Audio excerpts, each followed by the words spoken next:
Hegel's Phenomenology of Spirit, Reason, Individuality which takes itself to be real, in and for itself.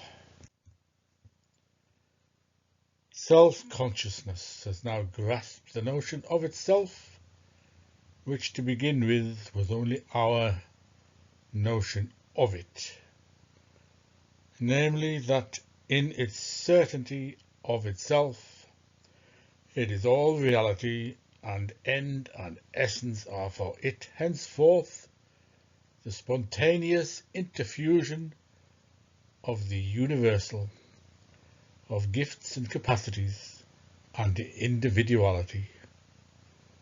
The individual moments of this fulfilling and interfusion, prior to the unity in which they have coalesced, are the ends hitherto considered.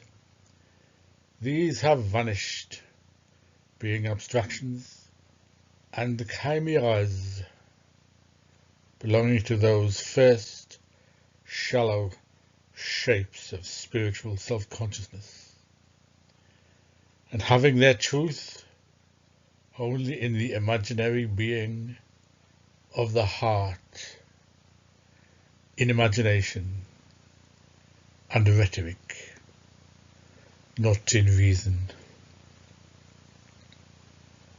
This being now absolutely certain of its reality, no longer seeks only to realize itself as end, in an antithesis to the reality which immediately confronts it, but on the contrary, has the category as such for the object of its consciousness.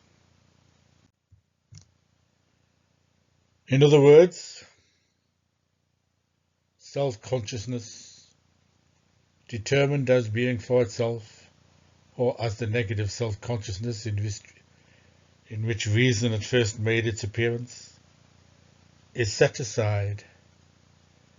This self-consciousness came face to face with a reality supposedly the negative of it, and only by overcoming it did it realize its end. But since end and intrinsic being have proved to be the same as being for another, and the reality confronting it, truth is no longer separated from certainty, no matter whether the proposed end is taken as certainty of self and the realization of it as truth, or whether the end is taken for truth and the reality for certainty. On the contrary, intrinsic being and end in and for itself are the certainty of immediate reality itself, the interfusion of being in itself and being for itself, of the universal and individuality. Action is its own self. Action is in its own self its truth and reality. And individuality in its setting forth or expression is in relation to action, the end in and for itself.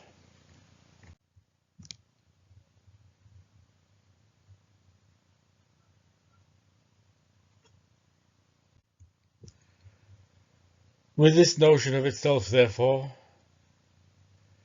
self-consciousness has returned into itself out of those opposite determinations which the category had for it, and which characterized the relation of self-consciousness to the category in its observational and also active roles. It has for its object the pure category itself, or it is the category which has become aware of itself.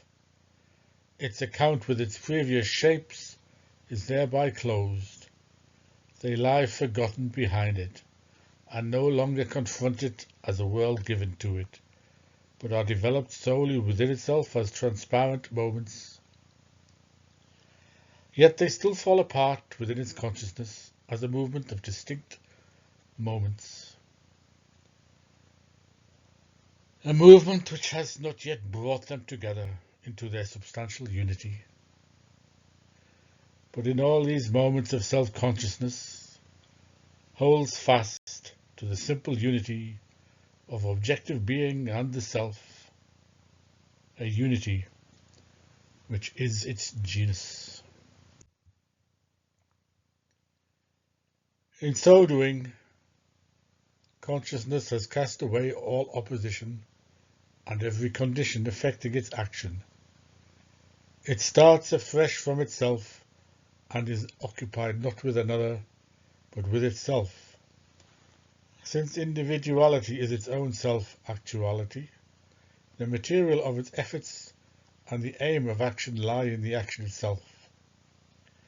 Action has therefore the appearance of the movement of a circle which moves freely within itself in a void, which unimpeded now expands, now contracts, and is perfectly content to operate in and with its own self.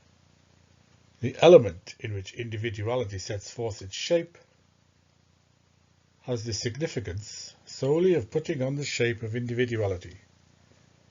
It is the daylight in which consciousness wants to display itself. Action alters nothing and opposes nothing. It is the pure form of a transition from a state of not being seen to one of being seen, and the content which is brought out into the daylight and displayed is nothing else but what this action already is in itself. It is implicit. This is its form as a unity of thought, and it is actual. This is its form as an existent unity. Action itself is a content only when, in this determination of simplicity, it is contrasted with its character as a transition and a movement.